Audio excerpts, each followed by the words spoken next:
शांति।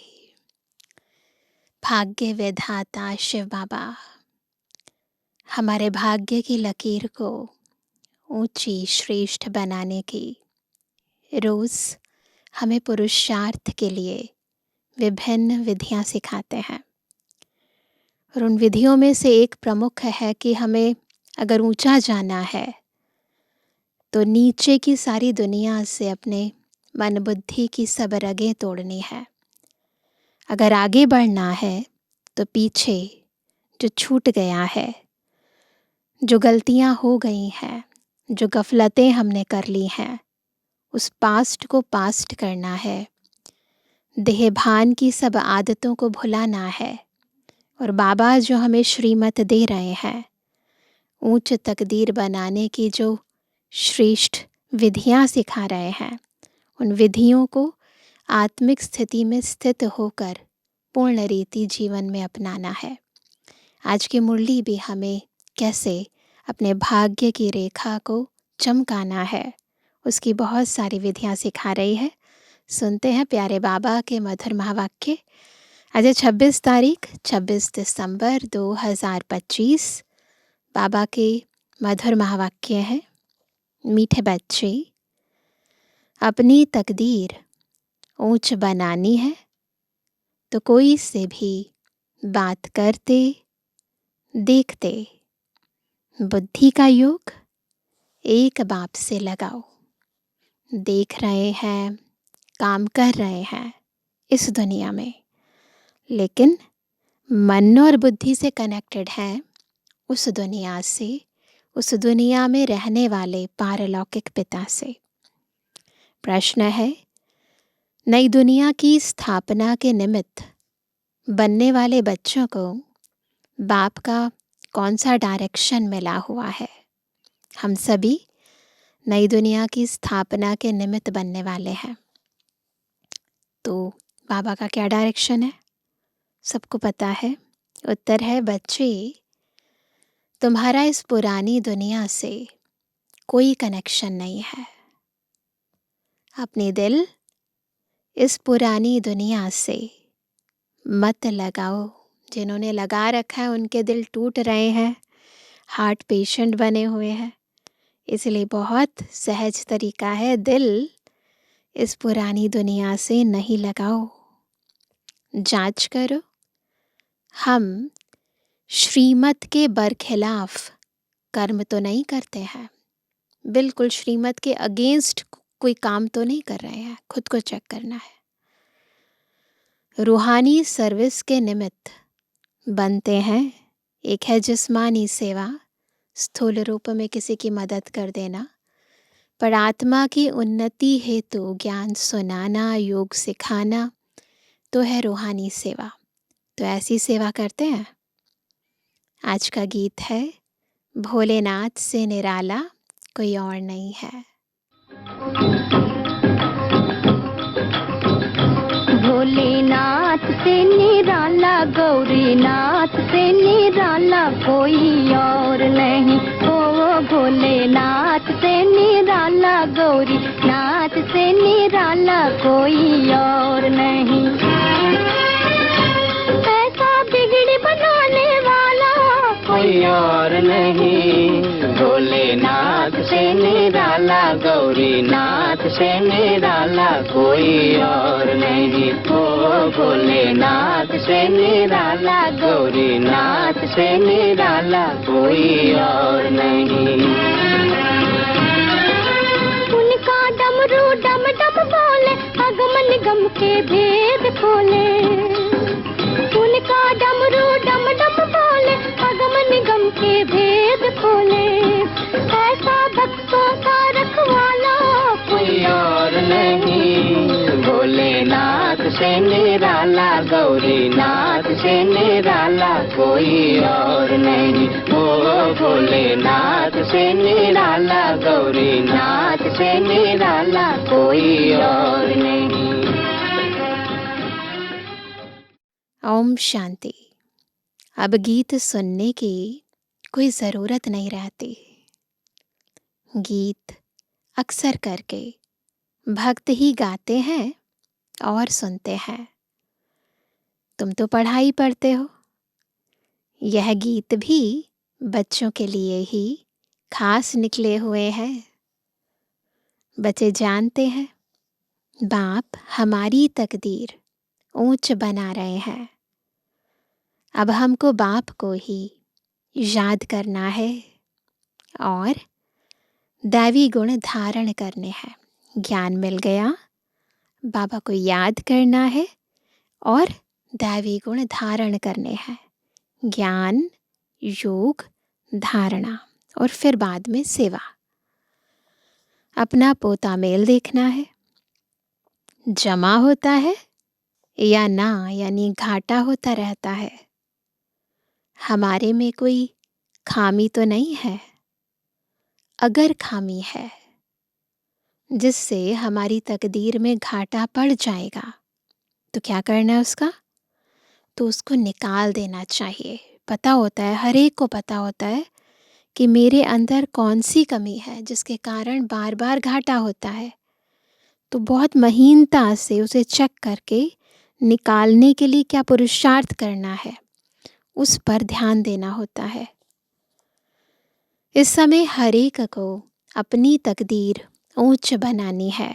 संगम युग पर तुम समझाते हो हम यह लक्ष्मी नारायण बन सकते हैं अगर सिवाय एक बाप के और कोई को याद नहीं करेंगे तो। कोई से बात करते देखते हुए बुद्धि का योग वहाँ एक के साथ लगा रहे। बात कर रहे हैं यहाँ पर, चेक करते रहो मन बुद्धि कहाँ है। हम आत्माओं को बाप को ही याद करना है। बाप का फरमान मिला हुआ है, ये बाबा का फरमान है। सिवाय मेरे और कोई से दिल नहीं लगाओ और दैवी गुण धारण करो। बाप समझाते हैं तुम्हारे अभी 84 जन्म पूरे हुए हैं। अब फिर तुम जाकर पहला नंबर लो राजाई में। ऐसा ना हो राजाई से गिरकर प्रजा में चले जाओ, प्रजा में भी नीचे चले जाओ। नहीं, अपनी जांच करते रहो। यह समझानी बाप बगैर तो और कोई दे ना सके। बाप को, टीचर को याद करने से डर रहेगा। ऐसा ना हो हमको कोई सज़ा मिल जाए। भक्ति में भी समझते हैं पाप कर्म करने से हम सज़ा के भागी बन जाएंगे। बड़े बाबा के डायरेक्शन तो अभी ही मिलते हैं, जिसको श्रीमत कहते हैं। बच्चे जानते हैं कि श्रीमत से हम श्रेष्ठ बनते हैं। अपनी जांच करनी है, कहाँ कहाँ हम श्रीमत के बरखिलाफ तो कुछ करते नहीं हैं। खुद से पूछना है। जो बात अच्छी ना लगे वह करनी नहीं चाहिए। अच्छे बुरे को तो अब समझते हो, आगे नहीं समझते थे। पता होता है ना क्या चीज़ श्रीमत के खिलाफ है, क्या श्रीमत अनुरूप है। अगर कुछ गलत है तो केवल बाबा ने कई बार ये कहा है, अगर कोई कामना होगी तो सामना नहीं कर पाएंगे, गलत का सामना नहीं कर पाएंगे। इसीलिए अपनी इच्छाओं को भी चेक करना है, कहीं हम स्वार्थवश श्रीमत के अगेंस्ट तो कुछ नहीं कर रहे हैं। बहुत गहराई से खुद को चेक करना है। तो बाबा कहते हैं आगे नहीं समझते थे, अभी तुम ऐसे कर्म सीखते हो जो फिर जन्म जन्मांतर कर्म अकर्म बन जाते हैं। इस समय तो सब में 5 भूत प्रवेश है। अब अच्छी रीति पुरुषार्थ कर कर्मातीत बनना है। दैवी गुण भी धारण करने हैं। समय नाजुक होता जाता है, दुनिया बिगड़ती जाती है, दिन प्रतिदिन बिगड़ती ही रहेगी। इस दुनिया से तुम्हारा जैसे कि कनेक्शन ही नहीं। तुम्हारा कनेक्शन है नई दुनिया से। ऐसे अंदर की स्थिति होनी चाहिए जैसे रहकर भी इस दुनिया में रह नहीं रहे हैं। मन और बुद्धि उस दुनिया में लगी है। तो बाबा कहते हैं तुम्हारा कनेक्शन है नई दुनिया से जो स्थापन हो रही है।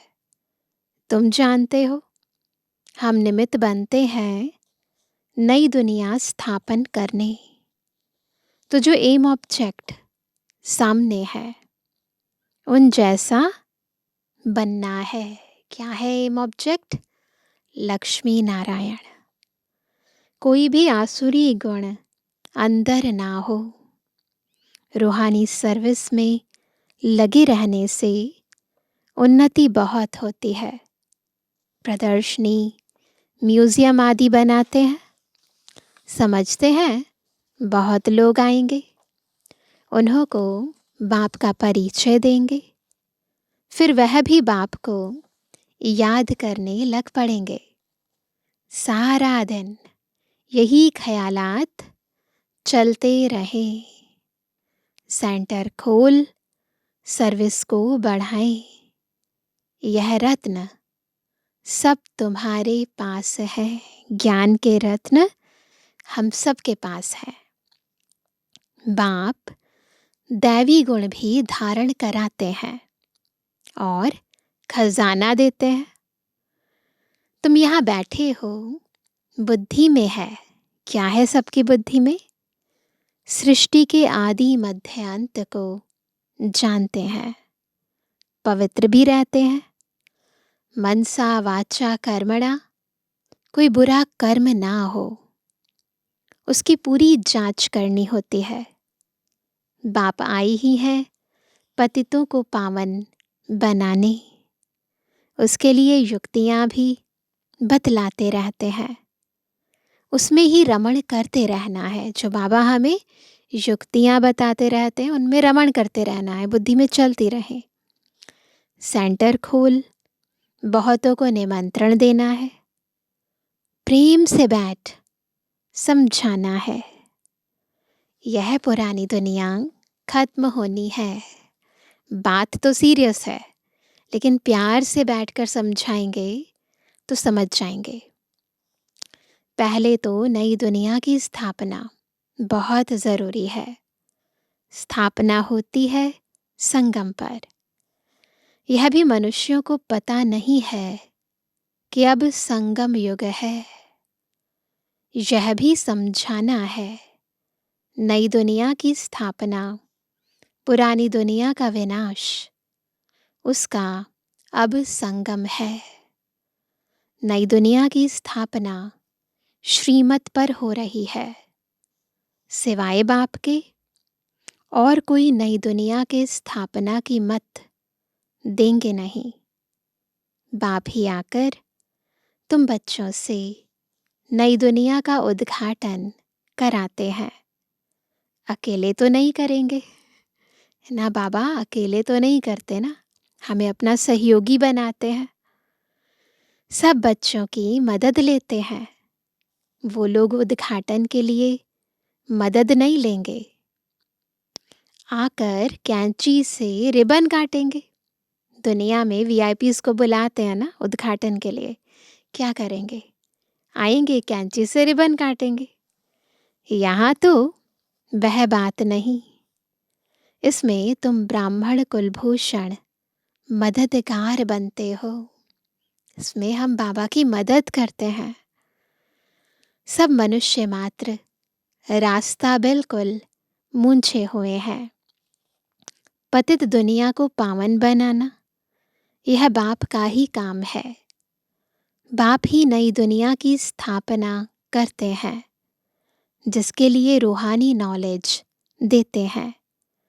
तुम जानते हो बाप के पास नई दुनिया की स्थापना करने की युक्ति है। भक्ति मार्ग में उनको पुकारते हैं ना, हे पतित पावन आओ। भल शिव की पूजा भी करते रहते हैं, परंतु यह जानते नहीं हैं कि पतित पावन कौन है। दुख में याद तो करते हैं, हे भगवान, हे राम। राम भी निराकार को ही कहते हैं, त्रेता युग वाले राम नहीं। शिव बाबा का ही एक नाम राम भी है। निराकार को ही ऊंच भगवान कहते हैं, परंतु मनुष्य बहुत मूंझे हुए हैं। बाप ने आकर निकाला है। जैसे फॉगी में मनुष्य मूझ जाते हैं ना, यहाँ पर मधुबन में जब बरसात के दिन होते हैं तो बहुत फॉगी हो जाती है, तो कुछ नज़र नहीं आता। तो बाबा कहते हैं जैसे फॉगी के अंदर मनुष्य फंस जाते हैं या कहीं मूझ जाते हैं, दिखाई नहीं देता है रास्ता। यह तो है बेहद की बात। बहुत बड़े जंगल में आकर पड़े हैं। तुमको भी बाप ने फील कराया है। क्या फील कराया है? हम किस जंगल में पड़े थे। ये दुनिया विकारों का बहुत बड़ा जंगल है, दुखों का जंगल है, परेशानियों का जंगल है। यह भी अब पता पड़ा है, यह पुरानी दुनिया है, इनका भी अंत है। मनुष्य तो बिल्कुल रास्ता जानते ही नहीं, बाप को पुकारते रहते हैं। तुम अभी पुकारते नहीं हो। अभी तुम बच्चे ड्रामा के आदि मध्य अंत को जानते हो। पुकारने की ज़रूरत नहीं है, पता है क्या होने वाला है, पता है क्यों हो रहा है। ये वर्तमान का आधार है भूत, और वर्तमान के आधार से फिर भविष्य बनना है। सो भी नंबरवार जो जानते हैं वह बहुत खुशी में रहते हैं, औरों को भी रास्ता बताने में तत्पर रहते हैं। बाप तो कहते रहते हैं बड़े बड़े सेंटर खोलो, चित्र बड़े बड़े होंगे तो मनुष्य सहज समझ सकेंगे। बच्चों के लिए मैप्स यानी चित्र ज़रूर चाहिए, बताना चाहिए यह भी स्कूल है। यहाँ के यह वंडरफुल मैप्स हैं, जो चित्र बने हैं ना, पापा कहते हैं ये हमारे मैप्स हैं।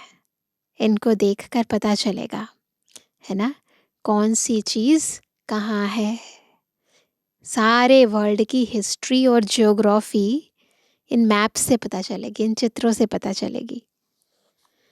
उन स्कूलों के नक्शे में तो होती है हद की बातें, यह है बेहद की बातें। यह भी पाठशाला है जिसमें बाप हमको सृष्टि के आदि मध्य अंत का राज बताए और लायक बनाते हैं मनुष्य से देवता बनने की। यह ईश्वरीय पाठशाला है, लिखा हुआ ही है ईश्वरीय विश्वविद्यालय। यह है रूहानी पाठशाला। सिर्फ ईश्वरीय विश्वविद्यालय से भी मनुष्य समझ नहीं सकते हैं, यूनिवर्सिटी भी लिखना चाहिए। ऐसा ईश्वरीय विश्वविद्यालय कोई है नहीं। बाबा ने कार्ड्स देखे थे, कुछ अक्षर भूले हुए थे।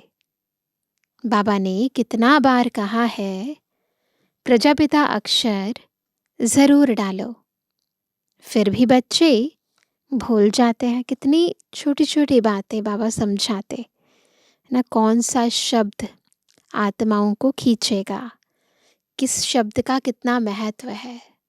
तो बाबा हर चीज़ बहुत ही गहराई से बच्चों को डायरेक्शन देते, समझाते थे।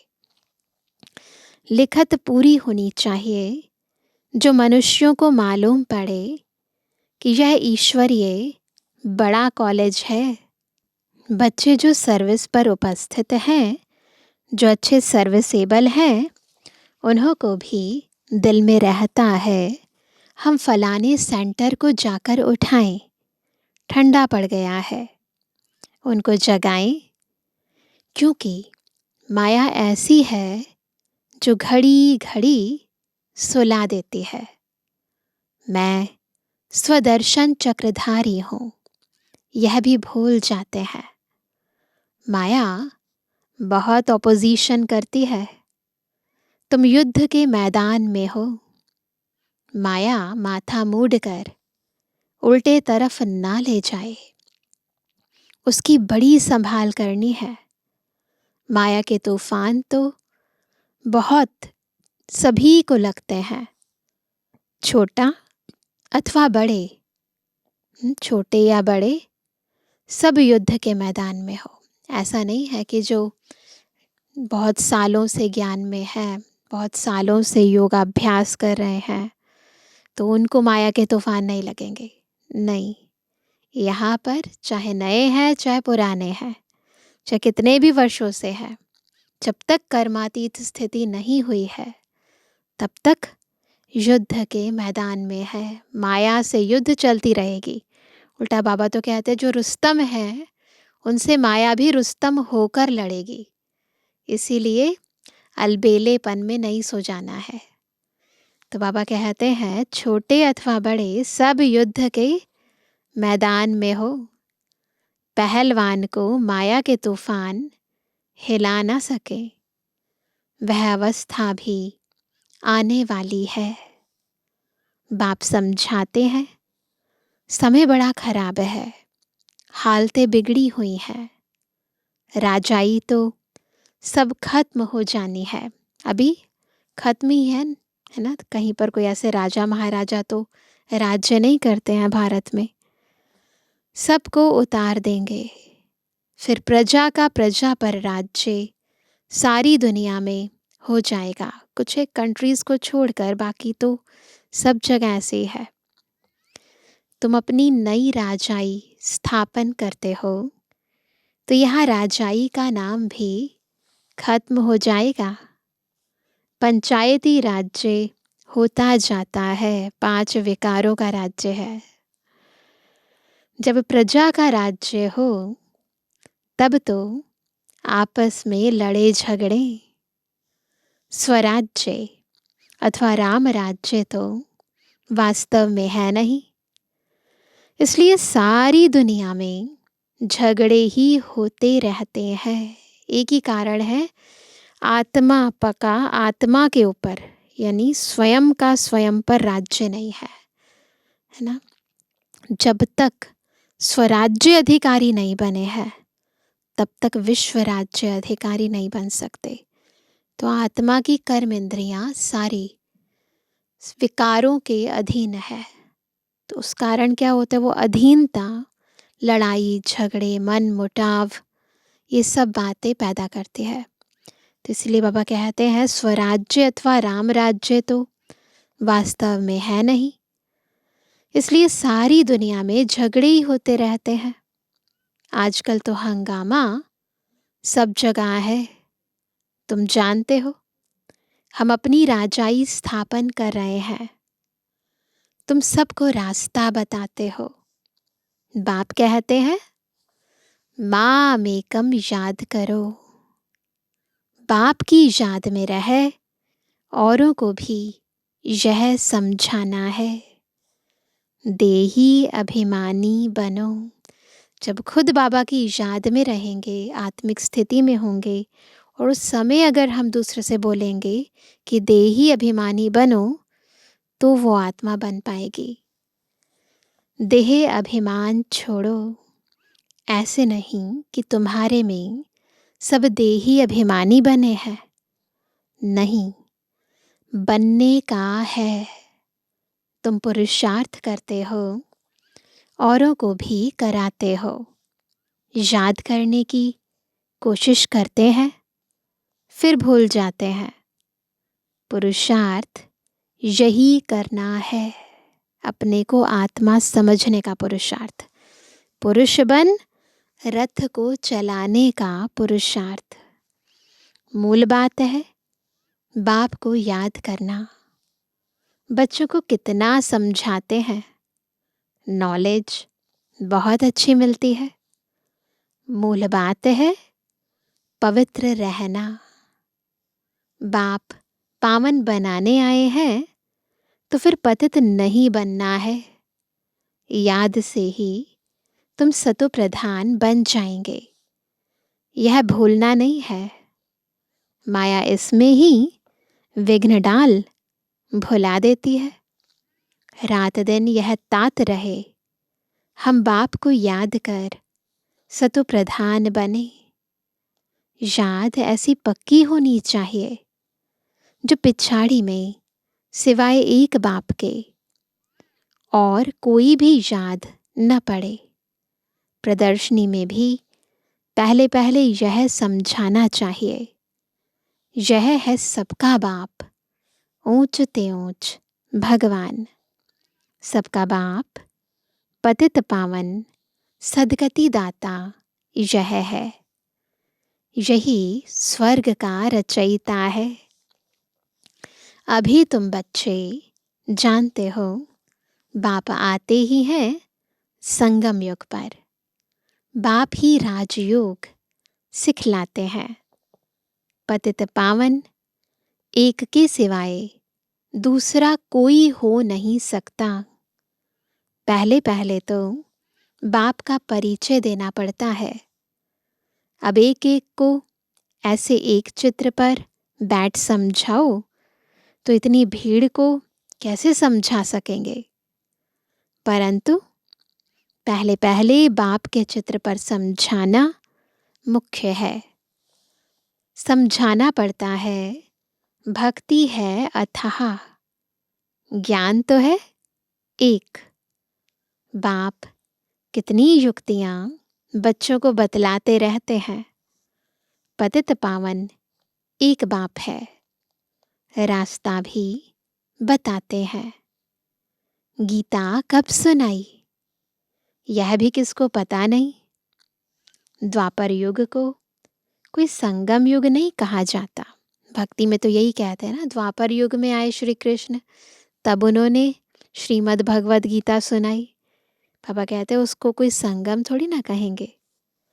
युगे युगे तो बाप नहीं आते हैं। मनुष्य तो बिल्कुल मूंझ पड़े हैं। सारा दिन यही ख्यालात चलते हैं, कैसे कैसे समझाया जाए। बाप को डायरेक्शन देने पड़ते हैं। टेप पर भी मुरली पूरी सुन सकते हैं। कोई कोई कहते हैं टेप द्वारा हम सुन रहे हैं, क्यों ना डायरेक्ट जाकर सुने। इसलिए सम्मुख आते हैं। पहले तो बहुत रेयर होता था, अभी तो सबके मोबाइल में है। तो बाबा कहते हैं कि कईयों को जैसे आ नहीं पाते थे तो टेप से भेजते थे। तो फिर उनके मन में होता था कि हम टेप से सुन रहे हैं, क्यों नहीं बाबा के पास साकार में जाकर सुने। इसलिए सम्मुख आते हैं। बच्चों को बहुत सर्विस करनी है, रास्ता बताना है। प्रदर्शनी में आते हैं, अच्छा अच्छा भी कहते हैं। बहुत आते हैं, कहते बहुत अच्छा है। फिर बाहर जाने से माया के वायुमंडल में सब उड़ जाता है। सिमरण नहीं करते हैं। उनकी फिर पीठ करनी चाहिए। बाद में फिर उनको फ़ोन कॉल्स करने चाहिए, उन्हें बुलाना चाहिए, ओकेज़न पर बुलाना चाहिए। प्रोग्राम्स करते हैं सेंटर पर तब बुलाना चाहिए। बाहर जाने से माया खींच लेती है, गोरख धंधों में लग जाते हैं। इसलिए मधुबन का गायन है। मधुबन में कोई बाहर का गोरख धंधा नहीं। पहले तो मोबाइल नहीं होते थे, अभी तो फिर भी मोबाइल साथ में लाते हैं तो गोरख धंधा साथ साथ चलता रहता है। परंतु यदि उसको बंद करके आए ना तो फिर मधुबन का पूरा लाभ ले सकते हैं। तुमको तो अभी समझ मिली है, तुम वहाँ भी जाकर समझाएंगे गीता का भगवान कौन है। आगे तो तुम भी ऐसे ही जाकर माथा झुकाते थे। पहले तो सभी भक्ति करते थे ना, अभी तो तुम बिल्कुल बदल गए हो। तुम अभी मनुष्य से देवता बन रहे हो। बुद्धि में सारी नॉलेज है। और क्या जाने प्रजापिता ब्रह्मा कुमार कुमारियाँ कौन है? तुम समझाते हो। वास्तव में तुम भी प्रजापिता ब्रह्मा कुमार कुमारी हो। इस समय ही ब्रह्मा द्वारा स्थापना हो रही है। ब्राह्मण कुल भी जरूर चाहिए ना। संगम पर ही ब्राह्मण कुल होता है। आगे ब्राह्मणों की चोटी मशहूर थी। चोटी से या जनेऊ से पहचानते थे कि यह हिंदू है।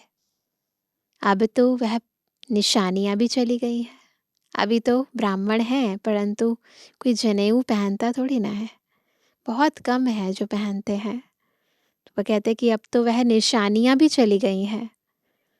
अभी तुम जानते हो हम ब्राह्मण हैं, सच्चे सच्चे ब्राह्मण। ब्राह्मण बनने के बाद फिर देवता बन सकते हैं। ब्राह्मणों ने ही नई दुनिया स्थापन की है। योग बल से सतु प्रधान बन रहे हैं। अपनी जांच रखनी है। कोई भी आसुरी गुण ना हो। लून पानी नहीं बनना है। यह तो यज्ञ है ना। यज्ञ से सबकी संभाल होती रहती है।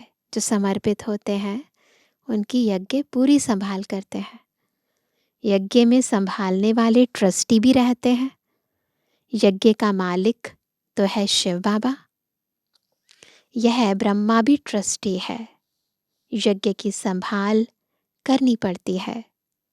तुम बच्चों को जो चाहिए यज्ञ से लेना है। और कोई से लेकर पहनेंगे तो वह याद आता रहेगा। इसीलिए जो भी लेना है यज्ञ से लेना है ना। कोई हमें दे, हमें यज्ञ में देना है, फिर यज्ञ से लेना है। इसमें बुद्धि की लाइन बड़ी क्लियर चाहिए। अब तो वापस जाना है। समय बहुत थोड़ा है। इसलिए याद की यात्रा पक्की रहे। यही पुरुषार्थ करना है। अच्छा, मीठे मीठे के लिए जन्मवानी बच्चों पे जुर्मानी बाप दादा का दिल जान सको प्रेम से नंबरवार पुरुषार्थ अनुसार यात्रा बनवानी। रूहानी बच्चों की रूहानी बाप दादा को गुड मॉर्निंग, नमस्ते नमस्ते नमस्ते। धारणा के लिए मुख्य सार पहला, अपनी उन्नति के लिए रूहानी सर्विस में तत्पर रहना है। जो भी ज्ञान रत्न मिले हैं उन्हें धारण करके दूसरों को कराना है। दूसरा, अपनी जांच करनी है। हमारे में कोई आसुरी गुण तो नहीं है। हम ट्रस्टी बनकर रहते हैं। कभी लून पानी तो नहीं बनते हैं। बुद्धि की लाइन क्लियर है तो खुद को चेक करो। आज का वरदान है, पुरुषार्थ के सूक्ष्म आलस्य का भी त्याग करने वाले ऑलराउंडर अलर्ट भव। कई बारी क्या होता है, अनेक तरह के आलस्य आ जाते हैं। तो उसके अंदर भी कई बारी पुरुषार्थ के अंदर दिल शिकस्त हो जाते हैं, होता नहीं है, अनेक तरह की बातें आ जाती हैं। पापा चाहते हैं कि उस आलस्य का भी त्याग करके हम सदा ऑल राउंड अलर्ट रहें, है ना, जागृत रहें, जागती ज्योत बनकर सेवा करें। पुरुषार्थ की थकावट आलस्य की निशानी है। आलस्य वाले जल्दी थकते हैं, उमंग वाले अथक होते हैं। जो पुरुषार्थ में दिल शिकस्त होते हैं उन्हें ही आलस्य आता है। वह सोचते हैं क्या करें, इतना ही हो सकता है, लिमिटेशंस आ जाती हैं, ज़्यादा नहीं हो सकता, हिम्मत नहीं है, चल तो रहे हैं, कर तो रहे हैं, अब इस सूक्ष्म आलस्य का भी नाम निशान न रहे, इसके लिए सदा अलर्ट, एवर रेडी और ऑलराउंडर बनो। सदा अलर्ट, एवर रेडी और ऑलराउंडर। स्लोगन है, समय के महत्व को सामने रख, समय के महत्व को सामने रख, सर्व प्राप्तियों का खाता फुल जमा करो। टाइम थोड़ा है और जमा बहुत सारा करना है, तो सामने रखो। जैसे घड़ी देख कर काम करते हैं ना, इतना टाइम रह गया है, उस हिसाब से जमा का खाता स्पीड से जमा करो। आज का व्यक्त इशारा, अब संपन्न व कर्मातीत बनने की धुन लगाओ। आवाज से परे अपनी श्रेष्ठ स्थिति में स्थित हो जाओ, तो क्या होगा? सर्व व्यक्त आकर्षण से परे शक्तिशाली, न्यारी और प्यारी स्थिति बन जाएगी। एक सेकंड भी इस श्रेष्ठ स्थिति में स्थित होंगे। कौन सी स्थिति? आवाज से परे की स्थिति। अगर एक सेकंड भी इस श्रेष्ठ स्थिति में स्थित होंगे तो इसका प्रभाव सारा दिन कर्म करते हुए भी स्वयं में विशेष शांति की शक्ति अनुभव करेंगे। कर्म में है, बातें आ रही हैं, परंतु वो जो अंदर की शांति की शक्ति है वो कर्म करते हुए भी हमें न्यारा रख रही है, ऐसी फीलिंग आएगी। इसी स्थिति को कर्मातीत स्थिति, बाप समान संपूर्ण स्थिति कहा जाता है। तो इसका हमें बार बार दिन में अभ्यास करना है। अच्छा, ओम शांति।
स्वर्ग के उपहार को आपने छू कर, हृदय के तार को आपने छू कर, हृदय